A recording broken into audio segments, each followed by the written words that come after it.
Hello दोस्तों, नमस्कार दोस्तों। आज अपन यहाँ बात करेंगे कि अब जो राजस्थान में नई रीट भर्ती परीक्षा का आयोजन होने जा रहा है कुछ महीनों के पश्चात, तो उसके बाद क्या इसमें सिलेबस में परिवर्तन होगा या नहीं होगा। क्योंकि जब शिक्षा मंत्री जी ने ये कहा था कि एक ही पेपर के आधार पर इस भर्ती प्रक्रिया का आयोजन करवाया जाएगा, तो इसमें हमें क्या क्या पढ़ने की आवश्यकता रहेगी।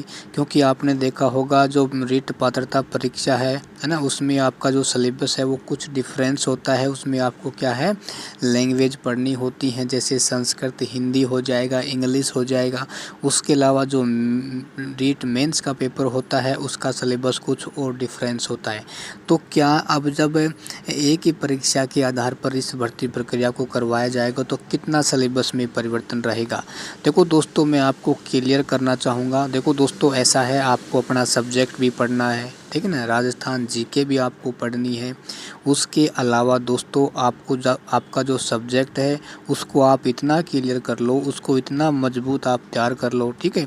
वो जो राजस्थान जीके हो जाएगा, साइकोलॉजी हो जाएगा। उसके अलावा आप कोई एक लैंग्वेज, इंग्लिश, हिंदी, संस्कृत में से कोई भी एक जो भी आपको बेटर लगती है ना, उसको भी साथ साथ में आप पढ़ते रहो, ठीक है ना।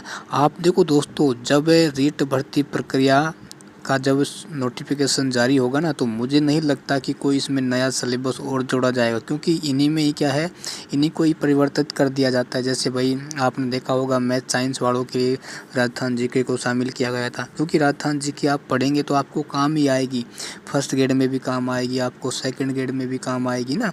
और आपकी शिक्षण विधियाँ हैं उनके आप एक पर्सनल नोट्स बनाओ दोस्तों, क्योंकि काफ़ी शिक्षण विधियाँ आती हैं ना।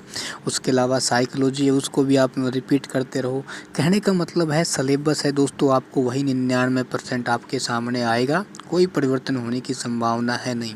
यदि आप ये सोच कर बैठे हैं कि भाई नोटिफिकेशन जारी होगा, पता नहीं सिलेबस और चेंज कर दिया जाएगा, हम ही अनावश्यक रूप से क्यों पढ़े, है ना। तो यदि ऐसी गलतफहमी में आप बैठे हैं तो ध्यान रखना, एक पद है वो आपके लिए कहीं ना कहीं उससे आप हाथ धो बैठेंगे ना। तो अपना जो भी अभी जो भर्ती प्रक्रिया कंप्लीट हुई थी 48,000 की, है ना, उन्हीं बुकों को उठाइए आप। जैसे राजस्थान जी के परिवर्तित हुआ है तो आप नई बुक लेके आ जाइए, ठीक ना।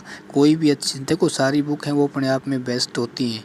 कोई भी एक बुक लेके आओ जो भी, जिसकी भी लैंग्वेज आपको अच्छी लगती है ना। और ध्यान रखना, ज़्यादा बुक आपको नहीं पढ़नी है राजस्थान जीके की, कोई भी एक बुक को पकड़ लो, उसको बार बार रिपीट करो दोस्तों। जितनी बार रिपीट करोगे उसमें नए नए क्वेश्चन क्या है बाहर निकल के आएंगे, ठीक है।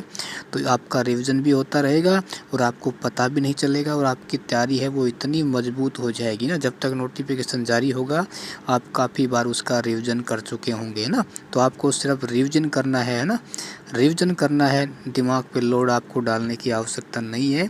और फिर देखना दोस्तों, आपको कौन रोकता है सिलेक्शन लेने से।